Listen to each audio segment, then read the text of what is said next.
Halo, shalom, selamat pagi. Bertemu kembali dengan Miss Mary pagi ini. Untuk semua anak-anak kelas 4, kita akan masuk dalam bab yang berikut, yaitu bab yang ke-7.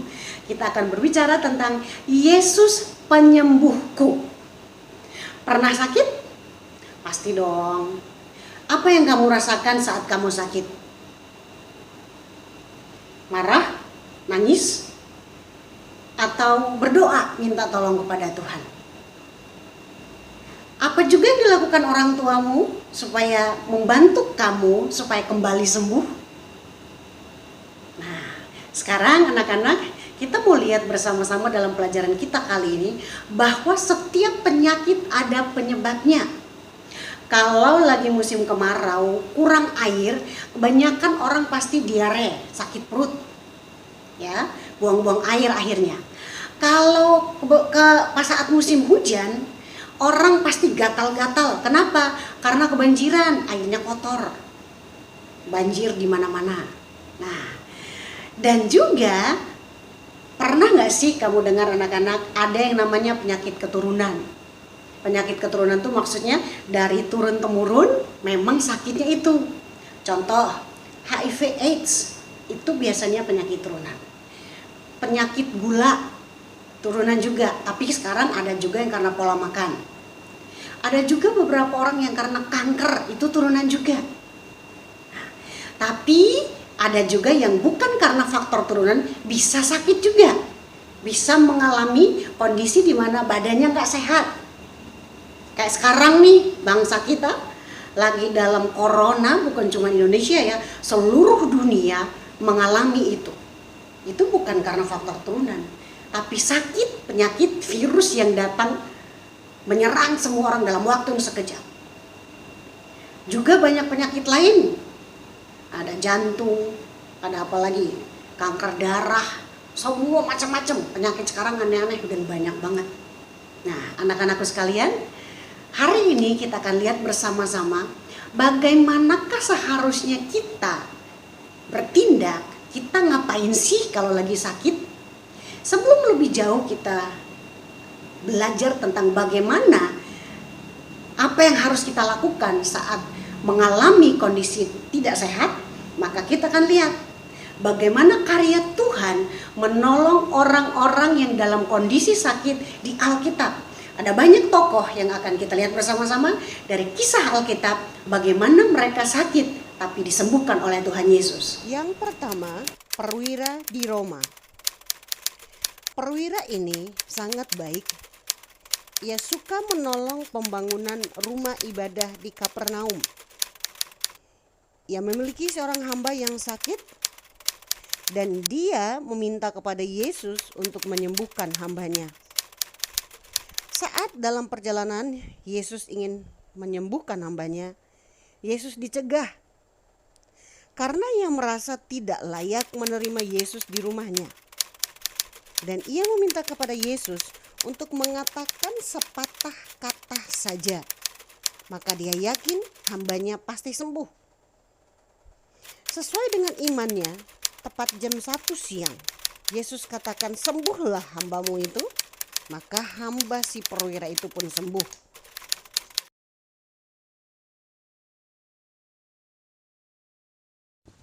Tokoh Alkitab yang kedua adalah kepala rumah ibadah. Ia memohon untuk Yesus menyembuhkan anaknya perempuan. Dan Yesus melakukannya, anak perempuannya disembuhkan oleh Tuhan. Dalam perjalanan, Yesus bertemu dengan seorang perempuan yang 12 tahun sakit pendarahan. Karena banyak sekali orang yang mengikuti Yesus, maka perempuan itu tidak bisa mendekati Yesus. Ia tidak patah semangat, ia terus berusaha mendekatinya dengan berkata, "Asal ku jamah saja jubahnya, aku akan sembuh." Kemudian perempuan itu berhasil menjamah jubah Yesus. Seketika itu juga perempuan itu menjadi sembuh. Dan Yesus berkata kepadanya, "Hai anakku, imanmu telah menyelamatkan engkau. Pulanglah." Tokoh yang ketiga, orang lumpuh di Genesaret. Pada saat Yesus sedang mengajar banyak orang, ada seorang lumpuh yang diusung oleh keempat temannya untuk dibawa kepada Yesus. Karena banyak sekali orang, maka mereka tidak bisa menjumpai Yesus. Langkah yang mereka ambil adalah membuka atap rumah. Tilam atau kasurnya diikat di setiap ujungnya dan diturunkan lewat atap yang sudah dibuka tadi, tepat di hadapan Yesus. Mereka meminta agar Yesus menyembuhkan teman mereka tersebut. Yesus berkata, "Anakku, dosamu sudah diampuni. Bangunlah, angkatlah tempat tidurmu." Maka orang lumpuh itu pun sembuh pada saat itu juga. Ia pulang sambil memuliakan Allah. Ia sangat bersukacita karena telah disembuhkan oleh Tuhan Yesus. Lalu bagaimana dengan orang yang sudah berdoa untuk minta disembuhkan oleh Tuhan tetapi tidak sembuh-sembuh? Kita kembalikan semua itu kepada kedaulatan Tuhan.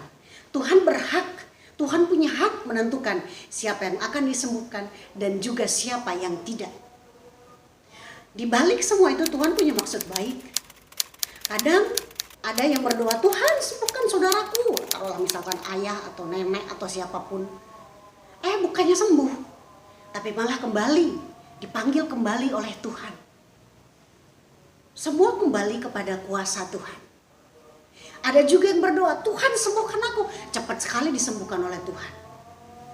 Kita bisa melihat bahwa semua yang terjadi dalam hidup kita, semua yang terjadi, mau sakit, mau sehat, mau hidup, mau mati, semuanya ada dalam rencana Tuhan. Maka lewat tema kita hari ini, ingatlah bahwa Yesus adalah penyembuh kita yang ajaib. Saat kalau kita dalam kondisi sakit, apa yang harus kita lakukan? Boleh sih nangis, boleh. Tapi ingat, hal pertama yang harus kita lakukan adalah meminta kepada Tuhan Yesus untuk menyembuhkan kita. Kenapa? Kenapa harus minta kepada Tuhan Yesus? Karena Dia punya kuasa yang luar biasa untuk menyembuhkan segala sakit apapun. Tapi jika Tuhan belum izinkan itu sembuh, jangan putus asa. Terus berdoa, dan berdoa. Waktu Tuhan adalah waktu yang terbaik, pasti akan dijawab sesuai dengan rencana dan kehendak Tuhan.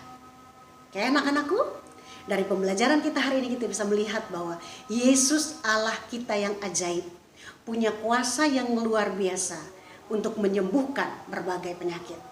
Oke, Dia bisa melakukan apapun sesuai dengan rencana dan kehendaknya. Tuhan Yesus memberkati, percayalah akan kuasa Tuhan.